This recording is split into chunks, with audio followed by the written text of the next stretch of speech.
matin, nous avons eu droit à un premier message que le Seigneur nous a confié et que nous avons donné. Le thème, c'était renouveler ses forces pour prendre son envol. Renouveler ses forces pour prendre son envol. C'est un thème qui nous a permis de voir que nous devons renouveler nos forces. Déjà, nous sommes basés sur Ésaïe 40, versets 28 à 31. Et là-dedans, au verset 29, il dit: ceux qui se confient en l'Éternel renouvellent leurs forces. Et donc, quand nous nous confions en l'Éternel, nous pouvons renouveler nos forces. Il a dit: les jeunes hommes se fatiguent et se lassent. Et donc, la fatigue gagne du terrain. Mais quand la fatigue gagne du terrain, le juste, l'enfant de Dieu, qu'est-ce qu'il fera? Il faut qu'il se confie en l'Éternel pour renouveler ses forces. Pour se confier en l'Éternel et renouveler ses forces, nous avons vu quelques points. Nous avons vu donc qu'il faut premièrement se disposer pour connaître le secret du renouvellement. Le secret du renouvellement, nous avons vu qu'il fallait être attentif et rester dans l'attente, dans une confiance, dans la confiance en Dieu.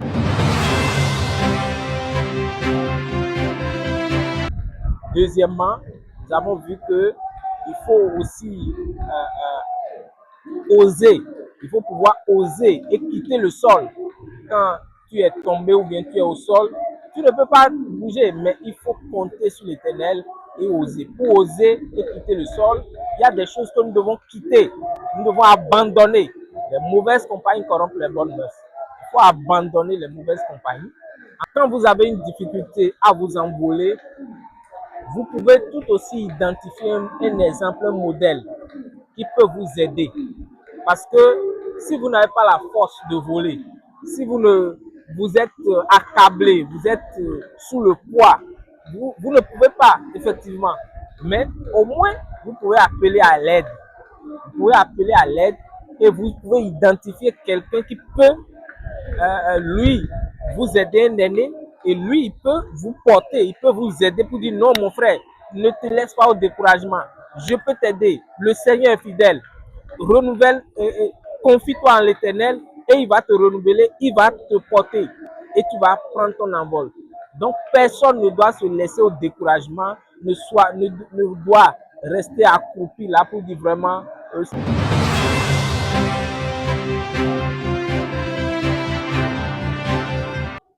Alors ce matin, nous avons travaillé avec les ados jeunes sur le thème « Comment grandir spirituellement malgré les pressions ». Et nous avons identifié avec ces jeunes les différentes pressions auxquelles ils sont exposés, notamment les pressions des pères, les pressions familiales, les pressions sociales et les pressions liées aux réseaux sociaux, les pressions liées à l'image de soi. Et nous avons compris que beaucoup de jeunes sont effectivement exposés à toute forme de pression dont ils ne parlent pas toujours. Et la véritable pression est relative à l'image de soi. Ces jeunes sont constamment exposés à toutes sortes d'informations, à toutes sortes d'influences qui remettent en question leur estime personnelle, leur image personnelle et qui font qu'ils se livrent, porter des masques, je vais dire, montrer une apparence qui n'est pas la leur, montrer une image qui n'est pas effectivement la leur. Et donc, ce que nous avons essayé de leur faire comprendre, c'est que notre image n'est pas définie par les réseaux sociaux, notre image n'est pas définie par nos amis, notre image n'est même pas définie par notre famille ou nos parents, mais notre image en tant qu'enfant de Dieu est définie par notre identité en Christ. Nous trouvons notre valeur dans notre identité en Christ. Donc, il est nécessaire pour chaque enfant de connaître son identité en Christ.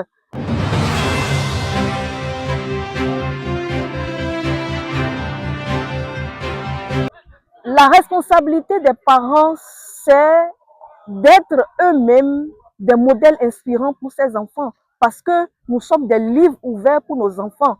Les enfants copient par le modèle, les enfants copient le modèle. Et c'est facile d'enseigner un enfant par notre attitude, par notre comportement, par notre savoir-vivre, notre savoir-faire. Lorsque l'enfant voit tout le temps, garde l'image d'un parent qui est tout le temps préoccupé par les affaires spirituelles, qui est tout le temps, que l'enfant voit son parent tout le temps en train d'exercer une certaine discipline, de méditer la parole de Dieu, aux prières. Lorsque l'enfant voit les relations de ses parents, l'enfant peut s'en inspirer facilement. Voilà.